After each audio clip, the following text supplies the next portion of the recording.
행복한 하루를 여는 아침 묵상, 오늘 8월 6일 토요일입니다. 8월 달도 또 첫 주간이 이렇게 지나가고 있습니다. 돌보시는 하나님의 은혜가 여러분 모두의 가정 속에 함께 하기를 바랍니다.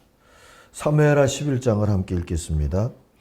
그 해가 돌아와 왕들이 출전할 때가 되매 다윗이 요압과 그에게 있는 그의 부하들과 온 이스라엘 군대를 보내니 그들이 암몬 자손을 멸하고 랍바를 에워쌌고 다윗은 예루살렘에 그대로 있더라. 저녁 때에 다윗이 그 침상에서 일어나 왕궁 옥상에서 거니다가 그곳에서 보니 한 여인이 목욕을 하는데 심히 아름다워 보이는지라. 다윗이 사람을 보내 그 여인을 알아보게 하였더니 그가 아뢰되 그는 엘리암의 딸이요 햇사람 우리아의 아내 밧세바가 아니니까 하니, 다윗이 전령을 보내어 그 여자를 자기에게로 데려오게 하고 그 여자가 그 부정함을 깨끗하게 하였으므로 더불어 동침함에 그 여자가 자기 집으로 돌아가니라. 그 여인이 임신함에 사람을 보내 다윗에게 말하여 이르되 내가 임신하였나이다 하니라.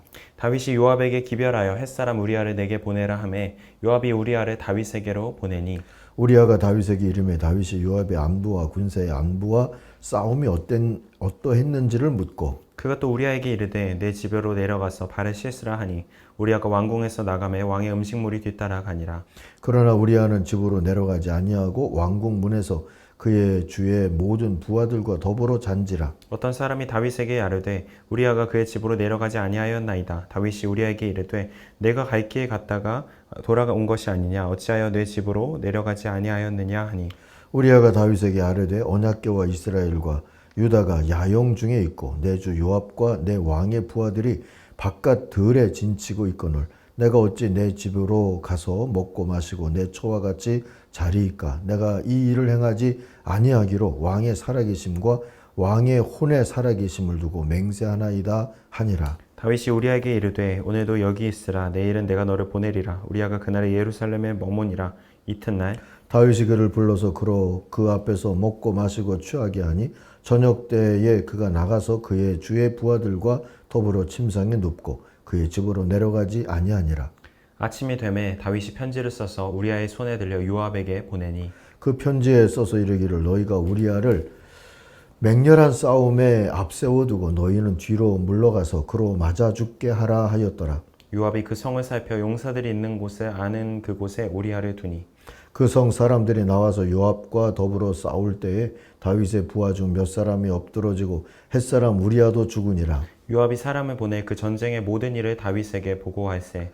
그 전령에게 명령하여 이르되 전쟁의 모든 일을 내가 왕께 보고하기를 마친 후에 혹시 왕이 노하여 내게 말씀하시기를 너희가 어찌하여 성에 그처럼 가까이 가서 싸웠느냐. 그들이 성 위에서 쏠 줄을 알지 못하였느냐. 여룹벳셋의 아들 아비멜렉을 쳐 죽인 자가 누구냐. 여인 하나가 성에서 맷돌 윗짝을 그 위에 던짐에 그가 데베스에서 죽지 아니하였느냐. 어찌하여 성에 가까이 갔더냐 하시거든 네가 말하기를 왕의 종 햇사람 우리아도 죽었나이다 하라. 전령이 가서 다윗에게 이르러 요압이 그를 보낸 모든 일을 다윗에게 아뢰어 이르되 그 사람이 우리보다 우세하여 우리를 향하여 들러 나오므로 우리가 그들을 쳐서 성문 어기까지 미쳤더니 활 쏘는 자들이 성 위에서 왕의 부하들을 향하여 쏘매 왕의 부하 중 몇 사람이 죽고 왕의 종 햇사람 우리아도 죽었나이다 하니, 다윗이 전령에게 이르되 너는 요압에게 이같이 말하기를 이 일로 걱정하지 말라. 칼은 이 사람이나 저 사람이나 삼키느니라. 그 성을 향하여 더욱 힘써 싸워 함락시키라 하여 너는 그를 담대하게 하라 하니라. 우리아의 아내는 그 남편 우리아가 죽었음을 듣고 그의 남편을 위하여 소리내어 우니라. 그 장례를 마침에 다윗이 사람을 보내 그를 왕궁으로 데려오니 그가 그의 아내가 되어 그에게 아들을 낳으니라. 다윗이 행한 그 일이 여호와 보시기에 악하였더라. 아멘. 결국 죄인이었다. 오늘 묵상의 제목입니다. 27절 마지막 구절을 요절로 삼겠습니다. 애도 기간이 지나니 다윗이 그 여인을 왕궁으로 데려왔다. 그 여인은 이렇게 다윗의 아내가 되었고 그들 사이에서 아들이 태어났다.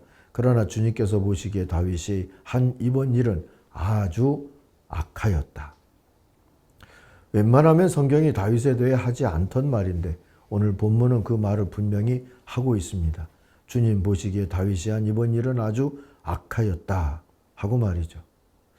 다윗이 변질되고 있었던 것일까요? 좀 그렇게 볼 수 있을 것 같아요. 잘 보면 그렇다는 조짐이 보이기도 합니다. 전쟁을 수행하는 것은 왕의 임무였어요. 다윗은 그 임무를 그동안 충실하게 해서 수많은 전투에서 승리를 거뒀고요. 명성과 권좌를 견고히 하고 있었죠. 그러면서 백성에게 승리와 자존감을 안겨주던 지도자였습니다. 그러나 권력의 정점에 이르렀다 싶어서였을까요? 다윗은 전쟁 수행의 대부분을 이제 요압에게 넘깁니다. 어제도 이런 대목을 보았었어요. 본문도 다윗의 지휘 아래 이스라엘 군대가 암몬과 싸우고 있을 때, 아니 다윗이 아니라 요압의 지휘 아래 이스라엘의 군대가 암몬과 싸우고 있었다는 것을 이야기해 주면서 이 전쟁 이야기를 12장까지 이어가고 있어요. 그런데 이 12장 끝부분을 보면 요압이 다 이겨놓은 전투를 다윗이 마침표만 찍으면서 다윗의 승리로 남기는 이야기가 나옵니다. 12장 26절 이하를 한번 보세요. 제가 세번역으로 읽습니다. 요약해서 읽겠습니다. 요압이 암몬 사람의 도성 랍바를 쳐서 점령하고서 다윗에게 전령을 보냈다. 제가 거지방 끝내 놓았으니까 이제 임금님께서 오셔서 직접 점령하십시오. 그래서 요압의 이름이 아니라 다윗의 이름이 승리자의 이름으로 기록되게 하십시오. 29절 보니까 다윗이 그렇게 했다고 그러고요. 12장 30절에 보니까 무게가 한 달란트나 되는, 지금으로 환산하면 35kg쯤 되는 아주 무거운 무게거든요. 보석 박힌 전리품 금관, 그것을 이 암몬 사람들에게서 뺏은 것을, 금관을 자기가 썼다 하는 대목이 나옵니다. 뭔가 이전의 다윗과는 달라져 보이지 않습니까? 우리 부분 11장이 전하는 얘기는 이렇게 뭔가 좀 달라진 다윗과 상통한다 싶습니다. 이 전쟁 초기에 전선에 있지 아니하고 왕궁에 남았던 다윗이 발코니를 거닐다가 목욕하고 있던 밧세바를 보았다 하죠. 결국 사달이 나고 만 것입니다. 2절 이하를 보시면 어느 날 저녁이다 하고요. 다윗이 잠깐 눈을 붙였다가 일어나서 왕궁의 옥상에 올라가서 거닐죠. 한 여인이 목욕하는 모습을 내려다 봤어요. 아주 아름다웠다 합니다. 3절 보시면 다윗이 신하를 보내서 그 여인이 누군지를 알아보게 했어요. 다녀온 신하가 그 여인은 엘리암의 딸로서 햇사람 우리아의 아내 밧세바라고 합니다. 4절은 이런 단어로 시작합니다. 그런데도 하고요. 그런데도 다윗은 사람을 보내어 그 여인을 데려오죠. 밧세바가 다윗에게 오니까 다윗은 그 여인과 정을 통합니다. 그 여인은 마침 부정한 몸을 깨끗하게 씻고 난 다음이었다 해요. 그런 다음에 밧세바는 다시 자기 집으로 돌아가죠. 자, 이 내용을 우리가 보면서 느끼는 것이 있지 않습니까? 본문의 뉘앙스는 다윗이 멈춰야 했고 또 멈출 수도 있었는데도 다윗이 그러지 않았다 하고 말합니다. 여러분, 이것은 실수라고 하기 어렵죠. 죄죠. 그리고 이 일로 밧세바가 임신을 하게 되죠. 그 다음이 더 심각해집니다. 다윗은 가늠한 죄를 감추기 위해서 다른 꼼수를 쓰죠. 전쟁에 나갔던 밧세바의 아내 우리아에게 휴가를 주게 합니다. 그리고 집에 가서 자라는 거예요. 그러면 밧세바 몸 안에 있는 아기가 우리아의 아기가 될 거다. 계산이 이렇게 된 거죠.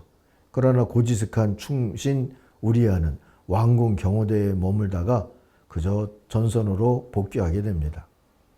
집에 안 간 거예요. 결국 다윗은 플랜 B를 요압에게 지시하고 그 플랜 B에 따라서 우리아를 전투 중에 죽게 합니다.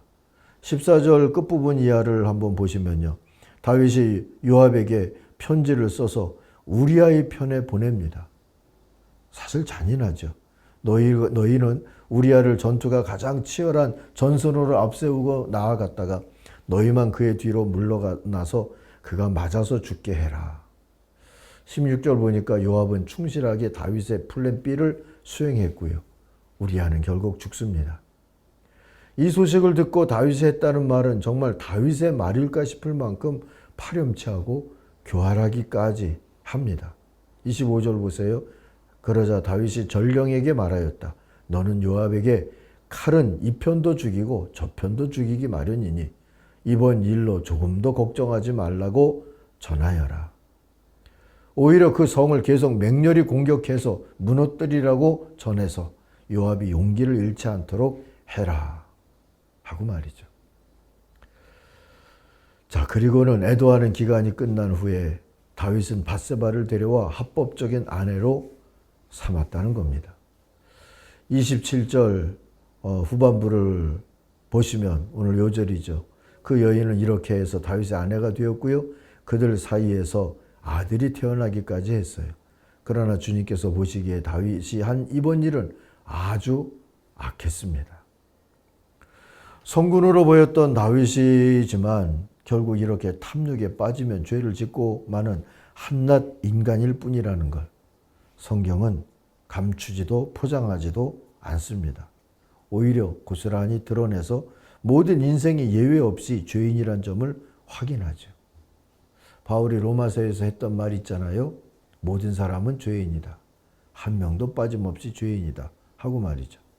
사랑하는 아침가족 여러분, 우리도 모두 주님의 은혜와 자비로 살 뿐이지 않습니까? 그러니 너무 도덕주의자인 듯 살지 마십시다. 그저 은혜주의자인 듯 사는 게 좋지 않겠습니까? 감사와 겸손으로, 그리고 넘어진 이들에게도 자비를 베풀고자 하면서 오늘도 하나님 그저 우리를 불쌍히 여겨 주옵소서 하고 살아가는 겸손한 날들이 되기를 바랍니다.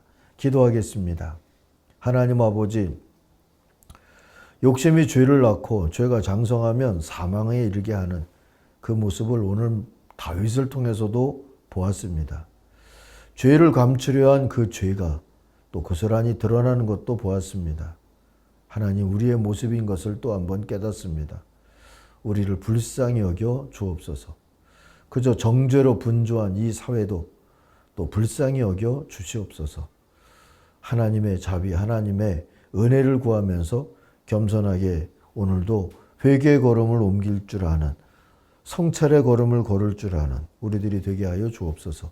예수님의 이름으로 기도하옵나이다. 아멘. 하늘에 계신 우리 아버지, 아버지의 이름을 거룩하게 하시며 아버지의 나라가 오게 하시며 아버지의 뜻이 하늘에서와 같이 땅에서도 이루어지게 하소서. 오늘 우리에게 일용할 양식을 주시고 우리가 우리에게 잘못한 사람을 용서하여 준 것 같이 우리 죄를 용서하여 주시고 우리를 시험에 빠지지 않게 하시고 악에서 구하소서. 나라와 권능과 영광이 영원히 아버지의 것입니다. 아멘. 각자 기도하겠습니다.